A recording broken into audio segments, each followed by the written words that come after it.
ഒരു വൈറസിനെതിരെ ആൻറ്റിബയോട്ടിക് പ്രവർത്തിക്കില്ല. ആൻറ്റിബയോട്ടിക് പ്രവർത്തിക്കുന്നത് ബാക്ടീരിയക്കെതിരെയാണ്. ബാക്ടീരിയയും വൈറസും സൂക്ഷ്മാണുക്കളാണ്. കോവിഡ് സമയത്ത് ആൻറ്റിബയോട്ടിക്കിൻ്റെ ആവശ്യമില്ല. കോവിഡിനെതിരെ വൈറസ് മാത്രമേ വാക്സിൻ എടുക്കുക, പിന്നെ പനിയുണ്ട്, പനിയുടെ ഗുളിക കഴിക്കുക രോഗലക്ഷണങ്ങൾക്ക്. പക്ഷെ സർവ്വത്ര ആൻറ്റിബയോട്ടിക്, ആ പേര് ഞാൻ പറയുന്നില്ല, ജനങ്ങളെല്ലാം ഇന്ത്യ മുഴുവൻ ആൻറ്റിബയോട്ടിക് വാങ്ങിച്ച് കഴിക്കും. അല്ല തന്നെയല്ല, ചിക്കനിലൊക്കെ ആൻറ്റിബയോട്ടിക്സ്. കോഴി വളർത്തുന്ന സ്ഥലത്തൊക്കെ ഈ ചിലപ്പോൾ ആൻറ്റിബയോട്ടിക് ബെതറി കൊടുത്തുകളയും, മത്സ്യം വളർത്തുന്നിടത്ത് ആൻറ്റിബയോട്ടിക് ബെതറിക്കളയും, ഡോസൊന്നും നോക്കാതെയും.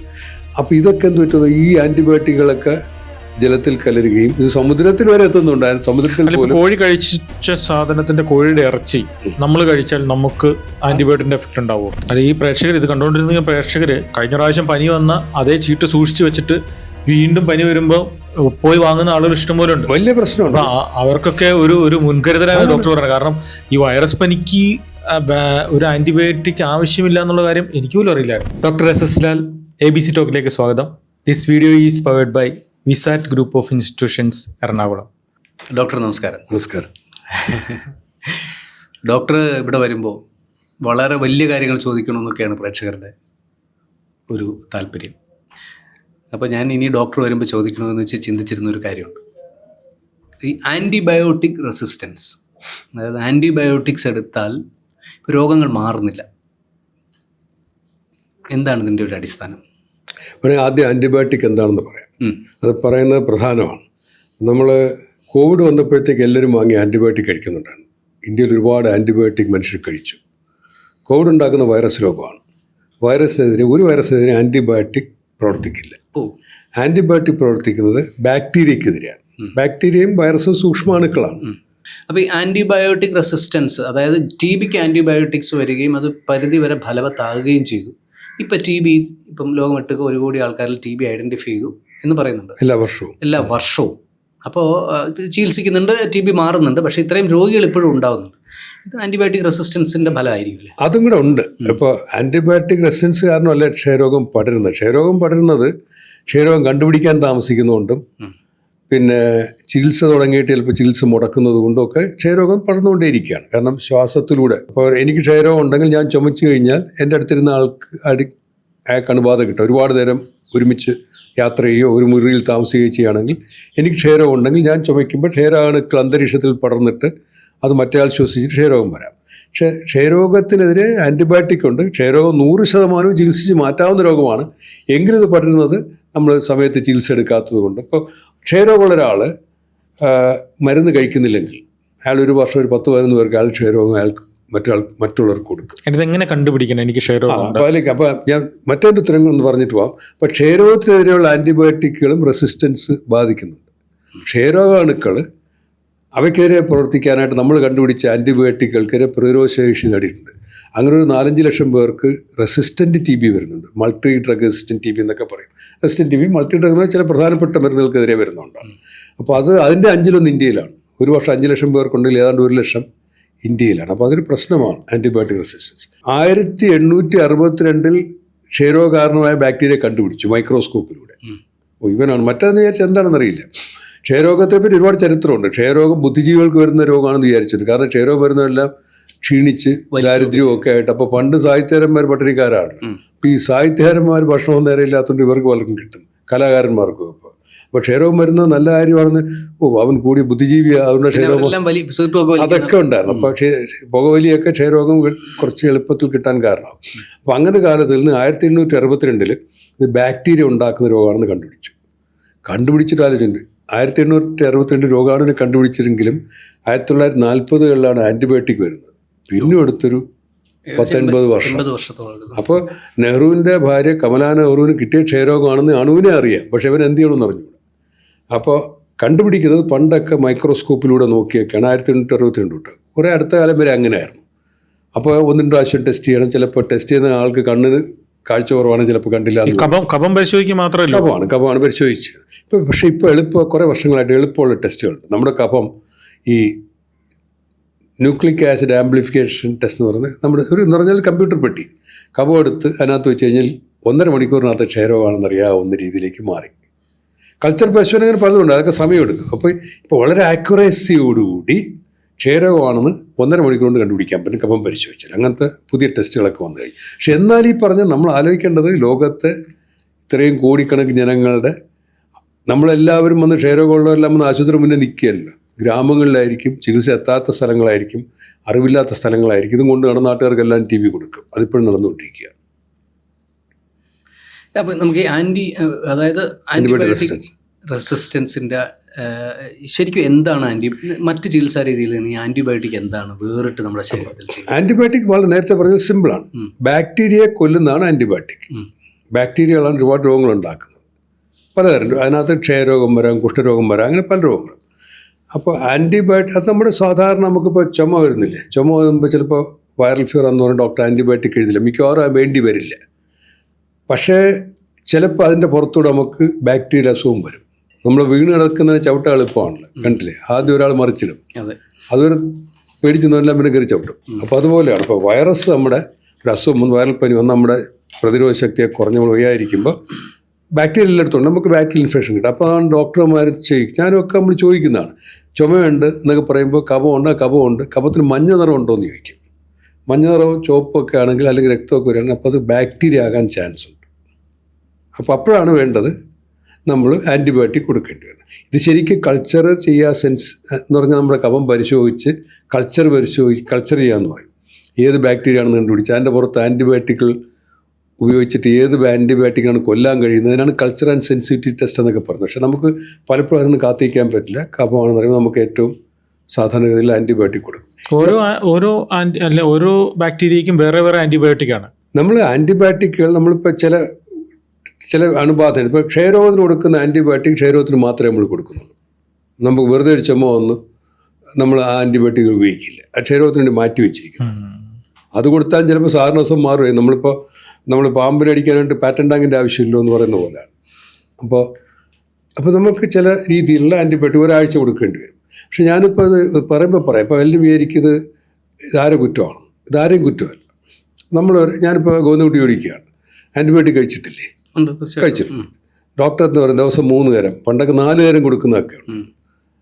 4 നേരം 5 ദിവസം അല്ലെങ്കിൽ ഒരാഴ്ച കഴിക്കാൻ പറയും. ഞാൻ പണ്ടൊരു പ്രൊഫസർക്ക്, ഞാൻ യുവ ഡോക്ടർ ആയിരുന്നപ്പോഴത്തേക്ക് അന്ന് ആംബസിലിൻ മരുന്ന് ഗുളിയാണ് കൊടുക്കുന്നത്. 500 മില്ലിഗ്രാം 4 നേരം 5 ദിവസം ഒരാഴ്ച കൊടുക്കും. 2 ദിവസം കഴിഞ്ഞപ്പോൾ അവർ 1 ദിവസം, ഡോക്ടർ ഒരു കുറവുമില്ല എനിക്ക് അസുഖത്തിനെന്ന് പറഞ്ഞു. ചുമയാണ്. എനിക്കത് യുവ ഡോക്ടറാണെങ്കിൽ എങ്ങനെയോ ഒരു സംശയം, കാരണം ഞാൻ പ്രതിയാകുകയാണ്. നിങ്ങളുടെ മരുന്ന് കഴിച്ചിട്ട് അസുഖം മാറുന്നില്ല.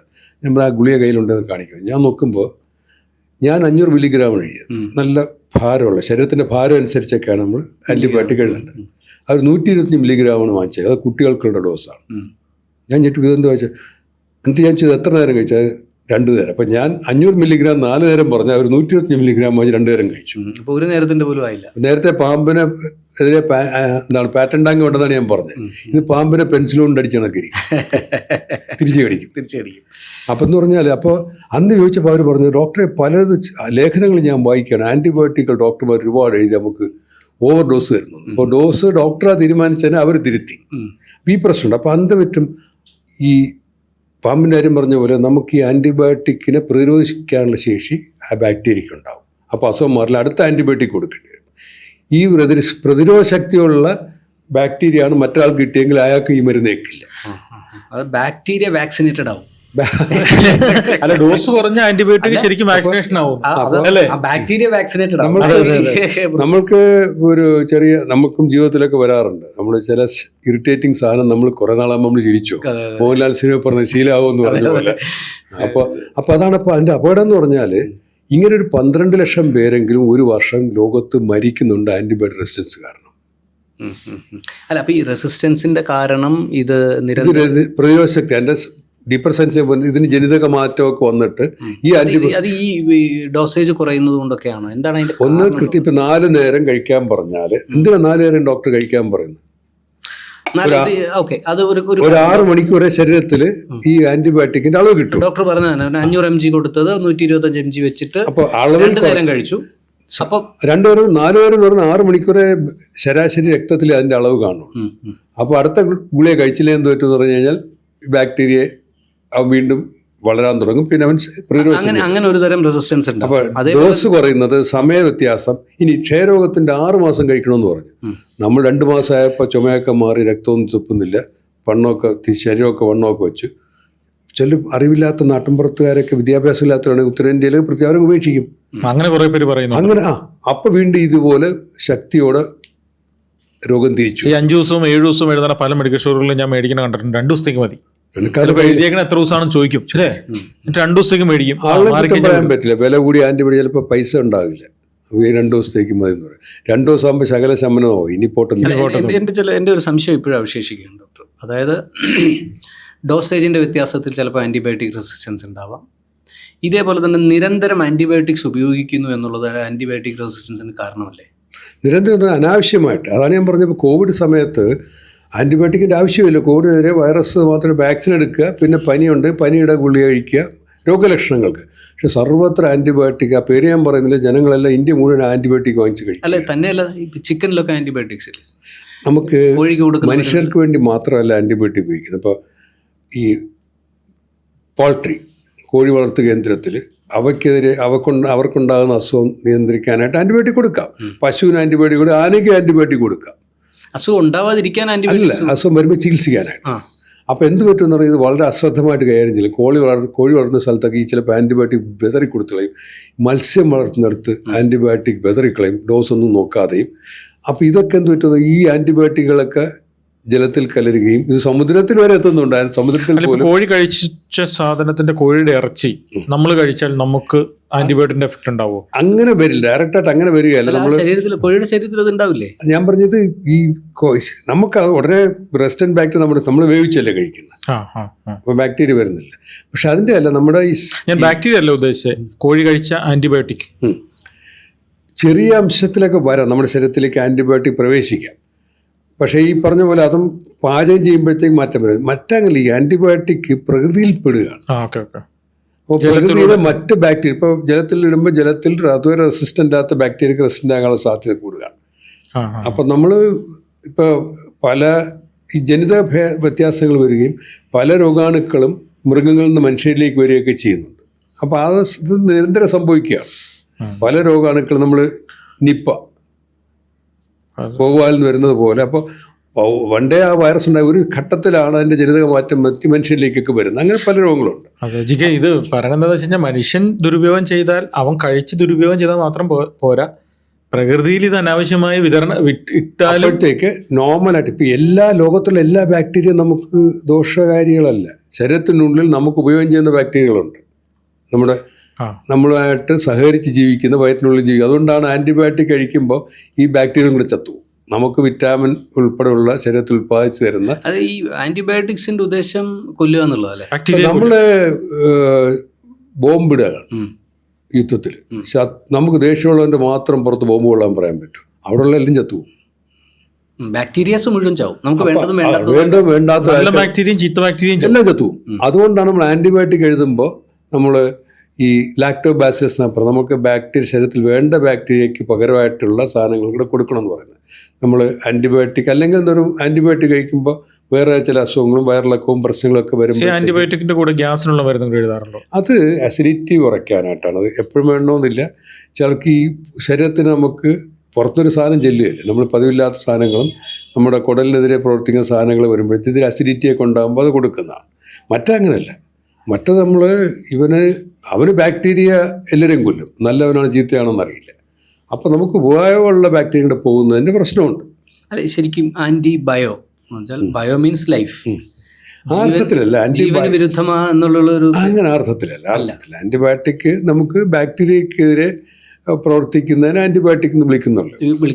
ഡോക്ടർ പറയുന്നത് വൈറസ് പനിക്ക് ഒരു കാരണവശാലും ആന്റിബയോട്ടിക് ആവശ്യമില്ല.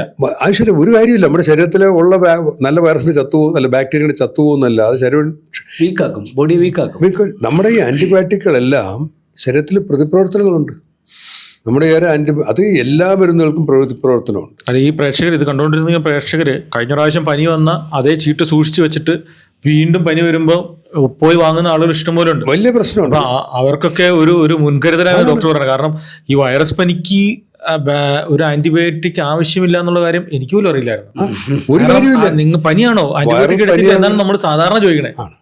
മെഡിക്കൽ സ്റ്റോറിൽ ചെല്ലുമ്പോൾ എന്നാലും ഞാൻ ഇവിടെ തൃശ്ശൂർ നിൽക്കുമ്പോൾ ഞാൻ നോക്കുമ്പോൾ ഞാനത് റിയൽ ലൈഫാണ് ഈ പറയുന്നത്. ഇപ്പോൾ കേരളത്തിൽ ഞാൻ പറഞ്ഞ ആൻറ്റിബയോട്ടിക്കുകൾക്ക് നിയന്ത്രണമുണ്ട് കൊടുക്കുന്നതിന്. ഞാൻ നിൽക്കുമ്പോൾ ഒരു സ്കൂട്ടറിൽ ഒരു സ്ത്രീ ഇറങ്ങിയിട്ട് മെഡിക്കൽ സ്റ്റോറുകാരനോട് ചേട്ടാ മോക്സൺ അമോക്സിൽ ആൻറ്റിബയോട്ടിക്കിൻ്റെ ഒരു കമ്പനിയുടെ പേരാണ്. ഞാൻ നോക്കുക അങ്ങനെ എത്ര എണ്ണമെന്നാണ് ചോദിക്കുന്നത്. അത് തൽക്കാലം 5 എണ്ണം എന്താ ചേട്ടാന്ന് പറഞ്ഞു. അപ്പം ഞാൻ രണ്ടുപേരോടും അവർ നിർത്തി. ഞാൻ പറഞ്ഞു ഇത് ആൻറ്റിബയോട്ടിക്കാണ്, നിങ്ങൾ ഡോക്ടർ പറഞ്ഞാലേ നിങ്ങൾ കഴിക്കാവുള്ളൂ, അതിന് ഡോസ് ഉണ്ട്, എത്ര നേരം കഴിക്കുന്നുണ്ട്. അല്ല നമ്മുടെ പഴയൊരു തുണ്ട് വെച്ചില്ല നോക്കിയാൽ മോക്സ് എന്നാ പേര്. അപ്പോൾ മെഡിക്കൽ സ്റ്റോറിന് ഞാൻ പറഞ്ഞു നിങ്ങളിങ്ങനെ കൊടുക്കരുത്. അപ്പോൾ അയാൾക്ക് ഇയാളാരാന്നുള്ള രീതിയിൽ ഈ റെസ്ട്രിക്ഷൻ വരുന്നതിന് മുമ്പായിരിക്കും അല്ലേ? ഇത് ഒരു 6-7 മാസം മുമ്പുള്ളതാണ്. അപ്പോൾ ഇത് കേരളത്തിൽ അപൂർവമായി നടക്കുന്നുണ്ട്. അപ്പോൾ അത് ഭയങ്കര കുറ്റകരമാണ്. അവരെന്താ ഞാൻ ചോദിച്ചപ്പോൾ അവർ പറഞ്ഞത് ഡോക്ടറല്ലേ ഡോക്ടറെന്നറിയില്ല, അവർ പറഞ്ഞത് ആശുപത്രി പോയി ഒരുപാട് പൈസ ക്യൂ നിൽക്കണം. അപ്പോൾ അതൊരു യാഥാർത്ഥ്യം. രോഗിയെ സംബന്ധിച്ചിടത്തോളം ചേട്ടന് വേണ്ടിയിട്ടാണ്. അപ്പോൾ ചേട്ടൻ നല്ല തടിയുള്ള ചേട്ടനാണ്, ചേട്ടന് 500 മില്ലിഗ്രാം വേണം. അപ്പോൾ ഈ മെഡിക്കൽ സ്റ്റോർ ഏത് മില്ലിഗ്രാം കൊടുത്തു പോലും എനിക്കറിയില്ല. അപ്പോൾ ഞാൻ പറഞ്ഞത് അത്ര വ്യാപകമാണ് കേരളത്തിൽ പോലും. അതുകൊണ്ടാണ് പറഞ്ഞത് പൂർവ്വ സംസ്ഥാനങ്ങളിൽ വികസിച്ചിട്ടില്ലാത്ത വലിയ സംസ്ഥാനങ്ങളിലൊക്കെ കിലോ കണക്കിനാണ് ചാക്കിൽ വാങ്ങിച്ചുകൊണ്ട് ആൻറ്റിബയോട്ടിക്. ഇതിനകത്തൊരു പിന്നിൽ ഇൻഡസ്ട്രി ഉണ്ട്, അത് നമ്മൾ മറക്കരുത്. അപ്പോൾ ഡോക്ടറെ നമ്മളിപ്പോൾ എന്തായാലും നമ്മളിതിനെപ്പറ്റി കുറേ ചർച്ച ചെയ്തു. നമുക്ക് ഈ ആൻറ്റിബയോട്ടിക് റെസിസ്റ്റൻസിനെ നമുക്ക് എങ്ങനെ ഒരു പരിധിവരെ സൊസൈറ്റി അവെയർ ചെയ്യാൻ പറ്റും? നമ്മൾ അറിയേണ്ടത് ആൻറ്റിബയോട്ടിക് നമ്മൾ ടൂത്ത് പേസ്റ്റ് വാങ്ങിച്ച് പല്ല് വയ്ക്കുന്ന പോലെ നമുക്ക് ഇഷ്ടമുള്ള ബ്രാൻഡ് പോവുക വാങ്ങിക്കുക, അങ്ങനല്ല. ആൻറ്റിബയോട്ടിക് ഒരു ഡോക്ടർ മാത്രമേ എഴുതാവുള്ളൂ. ഡോക്ടർമാരെല്ലാം ശരിയാണെന്ന് അങ്ങനെ ഞാൻ പറയുന്നത്. പക്ഷെ ഒരു ഡോക്ടർ മാത്രമേ ആൻറ്റിബയോട്ടിക് പ്രിസ്ക്രൈബ് ചെയ്യാവൂ. അത് ശരിക്കും ആളുകളുടെ തൂക്കവും ഒക്കെ നോക്കി അതിലേക്കാണ് വരുന്നത്. ഈ അമ്മയ്ക്കുള്ള ആൻറ്റിബയോട്ടിക് എടുത്ത് കൊച്ചിന് വാങ്ങിച്ചു കൊടുത്ത ചരിത്രമുണ്ട്. അവർ വലിയ വെയിറ്റ് ഉള്ളവർക്ക് 500 മില്ലിഗ്രാം കൊടുത്തു, കൊച്ച് 200 മില്ലിഗ്രാമോ അതിന് താഴെ വേണ്ട കുട്ടിയുടെയാണ്. അതുപോലെ ചില സാഹചര്യങ്ങളാണ് ചില ആൻറ്റിബയോട്ടിക്കുകൾ എഴുതുന്നത്. പലരും കുറേ ചികിത്സ കഴിഞ്ഞ് പലരും എൻ്റെ അടുത്ത് പറയാറുണ്ട് ഞാനിപ്പോൾ ആരാ ഡോക്ടറാണ് എന്ന് ചോദിക്കുക, എനിക്കെല്ലാം മരുന്നിൻ്റെയും പേരറിയാം. അതും തെറ്റാണ്. മരുന്നിൻ്റെ പേരറിയുന്നതല്ല ഡോക്ടർ. നമ്മൾ ഗർഭിണിയായിരിക്കുന്ന സമയത്ത് കൊടുക്കാവുന്ന മരുന്നുകളുണ്ട്. ഗർഭത്തിൻ്റെ ആദ്യത്തെ 3 മാസം ചില മരുന്നുകൾ ഉപയോഗിക്കാതിരിക്കാറുണ്ട്. ആൻറ്റിബയോട്ടിക് കാര്യത്തിലില്ല. പക്ഷെ അത് നമ്മൾ മരുന്നിൻ്റെ പേരറിയാവുന്ന ഗർഭിണിക്ക് എടുത്തു വിട്ട് കഴിഞ്ഞാൽ നമ്മളറിയില്ല കുട്ടി ജനിത വൈകല്യങ്ങളോട് ജനിക്കുക. ആദ്യത്തെ 3 മാസം മരുന്നുകൾ കൊടുക്കരുതാണ്. പക്ഷെ നമ്മുടെ നാട്ടിൽ അങ്ങനെയല്ല. നമുക്കൊരു മരുന്നിൻ്റെ പേരറിയാമെങ്കിൽ ഞാൻ മറ്റേളേക്കാൾ കൂടുതൽ അറിവുള്ള ആളെന്നിട്ട് ആർക്ക് പ്രിസ്ക്രൈബ് ചെയ്ത് കളയും. പണ്ട് ഡോക്ടർ ചെയ്ത മരുന്നുകൾ പ്രിസ്ക്രൈബ് ചെയ്യും. നമ്മളിപ്പോൾ ഉപയോഗിക്കാത്ത മരുന്നുകൾ ചിലപ്പോൾ മാർക്കറ്റിലുണ്ടാകും, കഴിവ് ഉപയോഗിക്കാത്ത മരുന്നുകളുണ്ട്. ഇങ്ങനെ ഒരുപാട് ഘടകങ്ങളുണ്ട്. അപ്പോൾ കഴിവതും ഇത് ചെയ്യരുത്. ആൻറ്റിബയോട്ടിക് പ്രിസ്ക്രൈബ് ചെയ്യേണ്ട ഡോക്ടറാണ്. ഒരു കാര്യം ഞാൻ തിമോറിൽ ചെന്നപ്പോൾ, കിഴക്കൻ തിമോറിൽ ഞാൻ അവിടെ ലോകാരോഗ്യ സംഘടന ഉദ്യോഗസ്ഥനായിട്ട് വർക്ക് ചെയ്തിട്ടുണ്ട്. അവിടെ ഒരു വർഷം 10,000 പേർക്ക് ക്ഷയരോഗം വരും. അവിടെ ആൻറ്റിബയോട്ടിക്കുകൾക്ക് ക്ഷയരോഗത്തിന് ആൻറ്റിബയോട്ടിക് വരുന്നതിന് മുമ്പ് മനുഷ്യൻ ക്ഷയരോഗം വന്ന് മരിച്ചു. കഷ്ടമാണ്. നമ്മൾ ആൻറ്റിബയോട്ടിക് അവിടെ ഇൻട്രൊഡ്യൂസ് ചെയ്തപ്പോഴത്തേക്ക് അവിടെ റെസിസ്റ്റൻസ് വരാൻ തുടങ്ങി. ഇമ്മീഡിയറ്റ് ആണ്. എന്നൊരു സ്ലോലി അത് മരുന്ന് മുടങ്ങി കഴിഞ്ഞാൽ റെസിസ്റ്റൻസ് വരും. ഈ റെസിസ്റ്റൻസ് വരുന്ന പ്രശ്നം ഇവൻ ട്രാവൽ ചെയ്യും, ഇവൻ ചുമയ്ക്കും. അടുത്തിരിക്കുന്ന പാവപ്പെട്ടവന് ഈ റെസിസ്റ്റൻറ്റ് TB തന്നെ കിട്ടിയെന്ന് വരും. അങ്ങനെയാണത്. അപ്പം അങ്ങനെ വരാം. സാധാരണ TB ആണ് 6 മാസം കൊണ്ട് ചികിത്സിച്ച് മാറ്റാം. റെസിസ്റ്റൻറ്റ് TB വേർതിൽ കൊടുക്കുകയാണെങ്കിൽ പിന്നെ അവനും ചിലപ്പോൾ ഒരുപാട് മാസങ്ങൾ വേണ്ടി വരും. പണ്ടൊക്കെ 2 വർഷമൊക്കെ ചികിത്സിക്കണമായിരുന്നു. അതുപോലെ ആദ്യകാലത്തെ മരുന്നുകൾ, അടുത്ത കാലം വരെയുണ്ടായിരുന്ന മരുന്നുകൾ റെസിസ്റ്റൻറ്റ് TB ആയിക്കഴിഞ്ഞാൽ ഈ മരുന്നുകൾ വളരെ വീര്യമുള്ളതാണ്. ഇതെങ്ങനെ ഡോക്ടർ തിരിച്ചറിയണം? അതുകൊണ്ട് തന്നെ ചിലപ്പോൾ കിഡ്നിയൊക്കെ അടിച്ചു പോകും, ലിവറൊക്കെ അടിച്ചു. നമ്മൾ ഇതിനകത്ത് പരിശോധിക്കുക. നമ്മൾ കൾച്ചർ ആൻഡ് സെൻസിറ്റിവിറ്റി എന്നൊരു ടെസ്റ്റ് ഉണ്ട്. അതിൻ്റെ ഒരു പല ഭേദങ്ങളുണ്ട്. ശക്തി നമുക്ക് അറിയാൻ പറ്റും. അതല്ല, നമ്മൾ ബാക്ടീരിയകൾ വളർത്തി നോക്കിയിട്ട് അതിൻ്റെ പുറത്ത് ആൻറ്റിബയോട്ടിക്കുകൾ ഒഴിച്ചു നോക്കുമ്പോൾ എളുപ്പത്തിൽ പറയുകയാണ്. ചാകുന്നുണ്ടെങ്കിൽ അത് സെൻസിറ്റീവാണ്, ഇല്ലെങ്കിൽ റെസിസ്റ്റൻ്റ് ആണ്.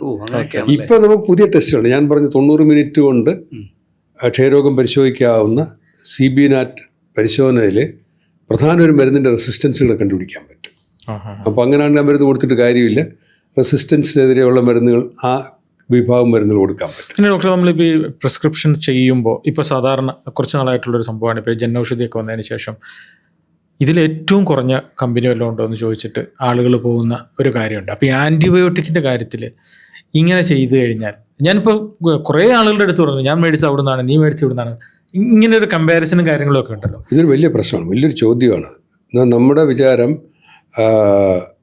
എല്ലാ ആൻറ്റിബയോട്ടിക് മരുന്നുകളും ഒരേ ഫലമാണെന്നാണ്.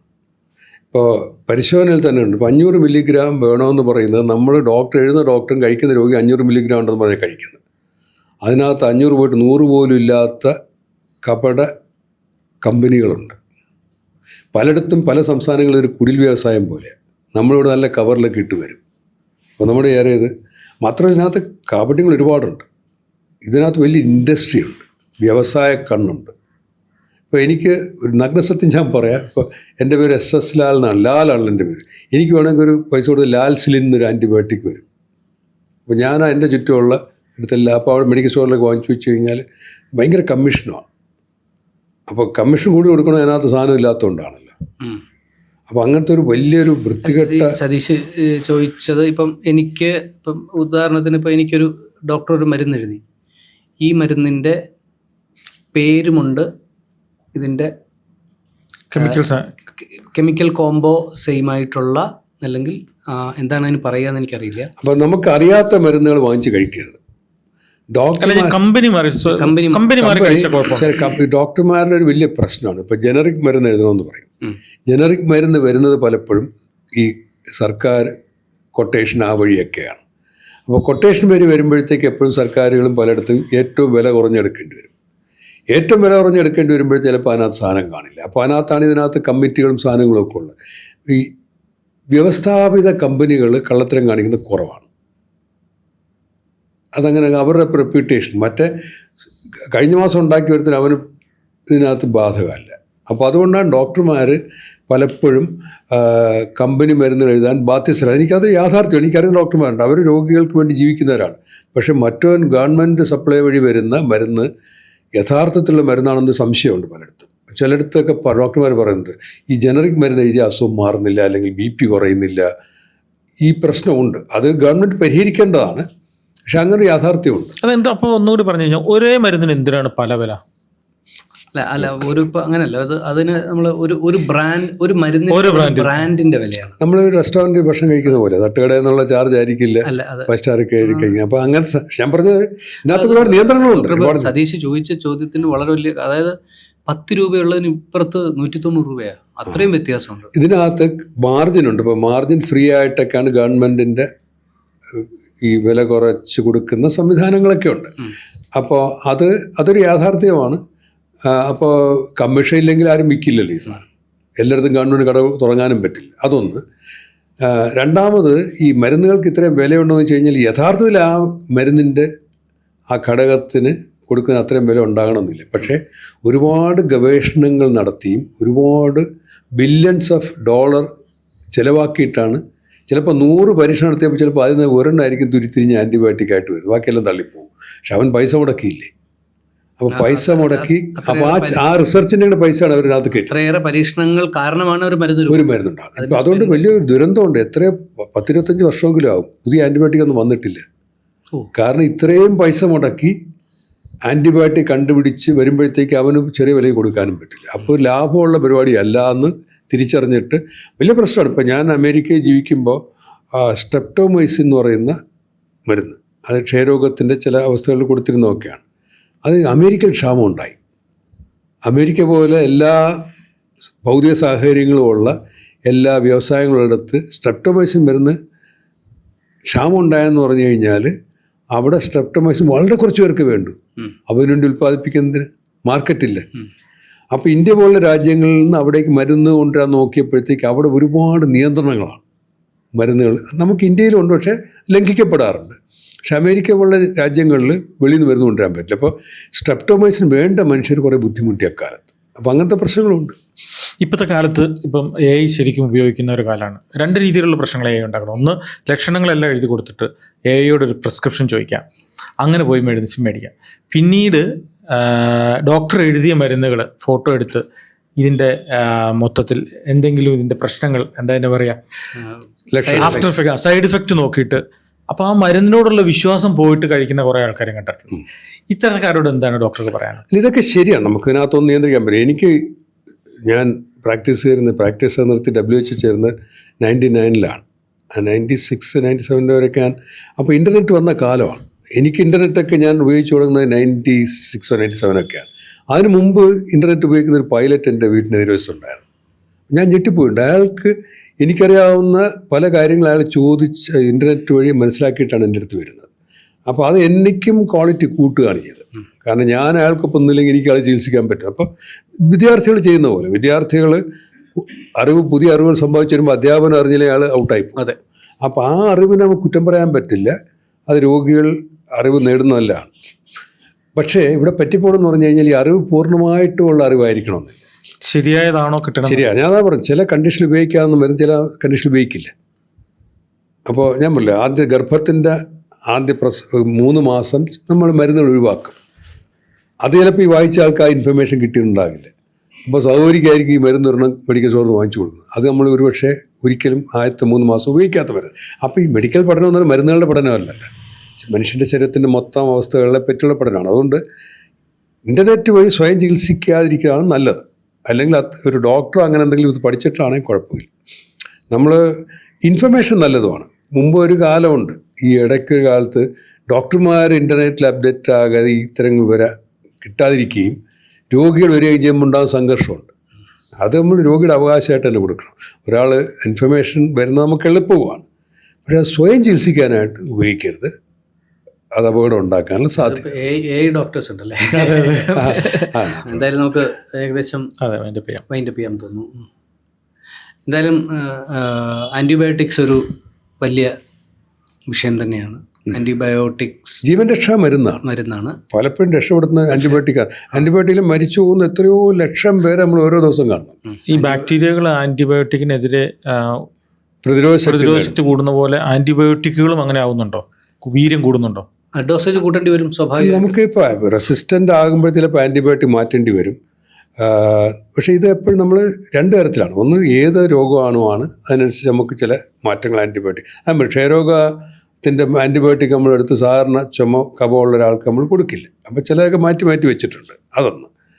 പിന്നെ നമ്മൾ ശരീരത്തിൻ്റെ ഭാരം, കുട്ടിക്ക് കൊടുക്കുന്ന ഡോസും പ്രായപൂർത്തി ഒരാളിൽ തന്നെ അവരെ ഭാരവ്യത്യാസം, ഒരു ശരീരത്തിൻ്റെ ഇത്ര കിലോഗ്രാമിന് ഇത്ര മില്ലിഗ്രാം ഇങ്ങനത്തെ കണക്കുകളുണ്ട്. അപ്പോൾ അത് വെച്ചിട്ടൊക്കെയാണ് കൊടുക്കുന്നത്. അപ്പോൾ കുറച്ച് ഇവിടെ കോമൺലി കിട്ടുന്ന ആൻറ്റിബയോട്ടിക്കുകളുടെ വീര്യം കുറഞ്ഞിട്ടാണോ, അല്ലെങ്കിൽ അത് ഈ റെസിസ്റ്റൻസ് ഉള്ള ബാക്ടീരിയനെ കൊല്ലാൻ പറ്റാത്തതുകൊണ്ടാണോ വേറെ അടുത്തുനിന്ന് കൊണ്ടുവരിക എന്ന് ഡോക്ടർക്ക് നേരത്തെ? ആൻറ്റിബയോട്ടിക്കിൻ്റെ വീര്യമല്ല. ഇപ്പം നമുക്ക് ഒരു ആവശ്യത്തിനുള്ള സാധനം നമുക്ക് കൃത്യമായ അളവില്ലെങ്കിൽ, ഇപ്പോൾ ക്യാപ്സ്യൂളിനകത്ത് 500 മില്ലിഗ്രാം വേണമെന്ന് പറഞ്ഞാൽ അതിനകത്ത് യഥാർത്ഥത്തിൽ 200 മില്ലിഗ്രാമേ ഉള്ളെങ്കിൽ ബാക്ടീരിയ ചാകില്ല. വീണ്ടും റെസിസ്റ്റൻസ്. അപ്പോൾ ബലം കുറഞ്ഞ അല്ലെങ്കിൽ ആവശ്യം ഡോസ് ഇല്ലാതെ കഴിച്ചുകൊണ്ടിരിക്കുമ്പോഴത്തേക്ക് റെസിസ്റ്റൻസ് വരാനുള്ള സാധ്യതയുണ്ട്. അല്ല, ആ കെമിക്കലിൻ്റെ പ്രശ്നമല്ല. ഇതിങ്ങനെ കുറേ നാളാകുമ്പോഴത്തേക്ക് ആ മരുന്ന് ഉപയോഗിച്ചിട്ട് കാര്യമില്ലാതാവും. തിരിച്ചുകൊണ്ട് കുറേ നാളായിട്ട് ഉപയോഗിക്കാത്ത ചില മരുന്നുകൾ, പഴയ മരുന്നുകളൊക്കെ ഇപ്പോൾ കാരണം ബാക്ടീരിയ റെസിസ്റ്റൻസ് ഇല്ലാതെ ചിലർ തിരിച്ചുപയോഗിക്കുന്നുണ്ട്. നിരന്തരമായിട്ടുള്ള ഉപയോഗം, വ്യാപകമായിട്ട് സാർവത്രികമായിട്ടുള്ള ആൻറ്റിബയോട്ടിക് ഉപയോഗം നല്ല ഉദ്ദേശത്തിലാണെങ്കിൽ പോലും കുറച്ച് റെസിസ്റ്റൻസ് ഉണ്ടാകും. ഒരു നിയന്ത്രണം ഇല്ലാതാകുമ്പോഴത്തേക്ക് റെസിസ്റ്റൻസ് നമ്മുടെ കൈവിട്ടു. അതായത് നമ്മളെ ജീവൻ രക്ഷിക്കേണ്ട മരുന്ന് തന്നെ നമ്മുടെ ശരീരത്തിൽ ഫലിക്കാത്ത അവസ്ഥയിലേക്ക് നമ്മൾ തന്നെ അതിനെ എത്തിക്കുന്നു എന്നുള്ളതാണ്. അത് നമ്മുടെ മരണകാരണമാകുകയും ചെയ്യും. ആണ് 12 ലക്ഷം പേര് ഒരു വർഷം ആൻറ്റിബയോട്ടിക് റെസിസ്റ്റൻസ് കാരണം ലോകത്ത് മരിക്കുന്നുണ്ട്. Okay, thank you doctor. Thank you doctor. This video is powered by Vsat group of institutions, Ernakulam.